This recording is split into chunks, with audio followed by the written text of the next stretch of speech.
Picture this, a massive 4K cinematic vision of the absolute beginning. Before galaxies, before atoms, before time itself even existed, there was only the Ohr Ein Sof, the infinite light. Imagine a state of total, flawless perfection filling all of reality. There is literally no empty space, no distance, no edges, and no boundaries whatsoever. Just simple, upper, perfectly unified light. It's totally breathtaking, right? But it also sets up the absolute most profound mystery in spiritual physics. If the universe was completely full of this infinite perfect light, how on earth was a finite, limited universe like ours carved out of it? Like, how do we even exist? Well, today, we are diving deep into the secret of the Tzimtzum, the ultimate cosmic restriction, and exactly how the empty space was engineered. So let's jump right in. Here is our roadmap for the explainer today. 1. The infinite before creation. 2. The desire to receive.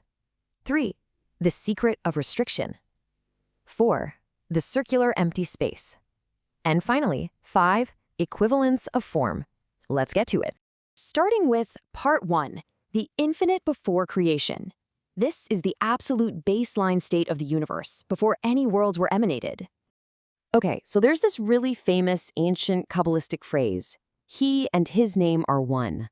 What does that actually mean?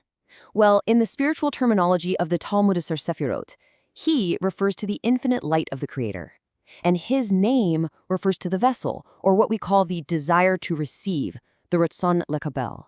Before creation, the light and the vessel were flawlessly united. The light wanted to give endlessly, and the vessel just received endlessly, with absolutely zero recognizable difference between them. They were completely one. Now, I have to give you a gentle but very firm warning right here, and please keep this in mind for the whole deep dive. You have to completely let go of your physical imagination. Seriously, do not picture physical light, physical space, or any bodily form. In this spiritual state, there's no up, no down, no beginning, and no end.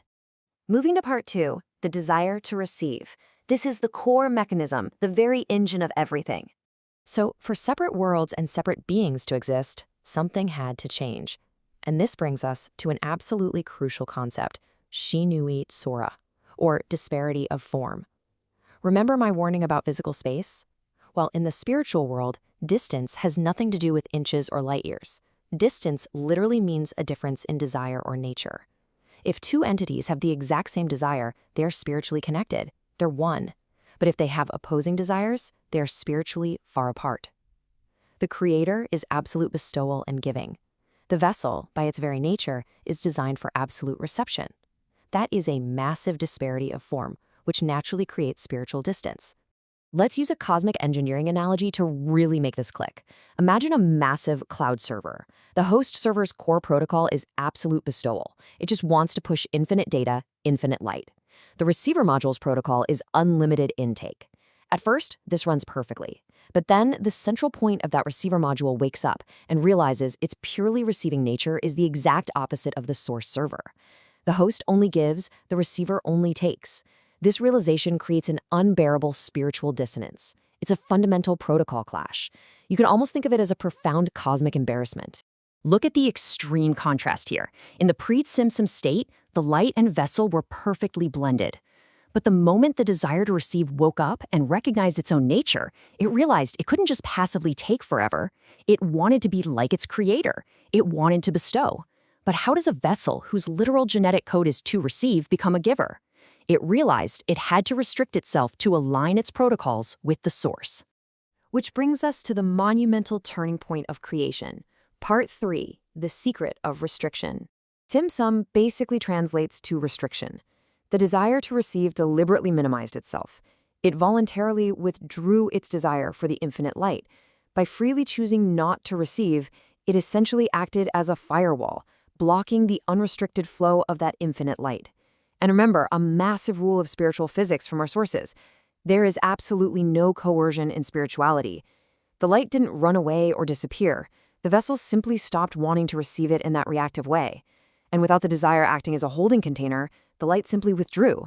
Let's walk through this exhaustive mechanical process, step by step, treating the source text like a precise technical manual for universe creation. Step 1. Infinite light perfectly fills all reality. Step 2. The central point of desire seeks equivalence with the bestowing creator. Step 3. To achieve this, the desire completely restricts its intake. Step 4. Because of this, the light equally withdraws from all around that central point. And step 5. An empty, vacant space remains. If you're completely new to this, think of it like a video game. Imagine you're playing, and someone enters an unlimited power cheat code for you. You have all the resources, infinite shields, you literally cannot lose. Sounds pretty fun at first, right? But quickly, the game becomes totally meaningless. You didn't earn the victory. To actually enjoy the game and feel an authentic sense of accomplishment, you have to deliberately go into the settings and turn off that cheat code. You drop the unlimited power so you can build proper intention upgrades and win authentically. That is exactly the logic behind the central point's heroic choice. So what's the immediate aftermath of that choice? Part 4. The circular empty space. When you shut off that unrestricted flow of light, you get the direct result of the Tzimtzum, the Chalal Panui, the empty space. Now, this isn't just a vacuum, it's a highly regulated, empty sandbox where finite worlds, and eventually us, can finally exist. But here is a fascinating question that the ancient texts explicitly address. They describe this remaining empty space specifically as a circle, an Igul. Why a circle? Why not a square, or a triangle, or some other shape? The answer comes down to hashva'ah, absolute equivalence or equality. Think about it.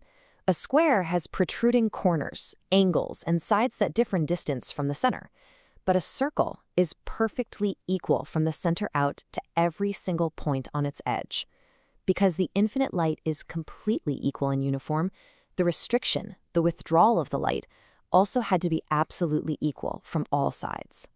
As the Talmud Eser Sefirot explicitly states, the restriction was an equal measure around the central empty point. Therefore, the empty space remained an absolute circle from all its surroundings. This quote definitively proves we are not talking about physical geometry. We are talking about the spiritual equality of desire. The vessel restricted its desire equally across all its aspects, without discrimination. The circle represents perfect spiritual equilibrium, a totally uniform firewall against the infinite light. Finally, let's look at the ultimate goal of all of this. Part 5, Equivalence of Form. So, why endure all this restriction, the darkness, and the emptiness in the first place? The answer is that it was the installation of a brand new operating system for creation. By creating the empty field, the Chalal, the universe can now install boundaries, which we call vessels. Now, inside this controlled sandbox, the created being can slowly learn a new protocol and achieve true correction, how to receive only in order to bestow. If you receive something not for your own selfish ego, but because your receiving brings joy to the giver, your act of taking actually flips into an act of giving. Through this, creation achieves equivalence of form with the source. It's a total game changer. So let's bring our cosmic timeline together. We started with the infinite light. Then came the Tzimtzum, the restriction. That left behind the circular empty space. But the Creator didn't just leave it dark. Finally, a kav, a single, extremely thin, heavily regulated line of light, was drawn down into the empty space. This pipeline of intentional light is what carefully builds and sustains all the descending worlds, all the way down to ours. Just look at the sheer genius of this cosmic engineering. We went from an overwhelming, infinite light that drowned out any independent existence to a meticulously regulated line of light. The Kav brings in just enough energy to sustain life and allow spiritual growth, but it stays measured enough so that finite beings can exist, make free choices, and build their own vessels of proper intention without being instantly overwhelmed and nullified by the source. As we wrap up this deep dive into the mechanics of creation, I want to leave you with a provocative thought. The universe itself was born and earned its right to exist through the power of Tzimtzum, pausing the reactive desire to take in order to align with a higher purpose of giving. So where in your own life can you apply this cosmic principle today?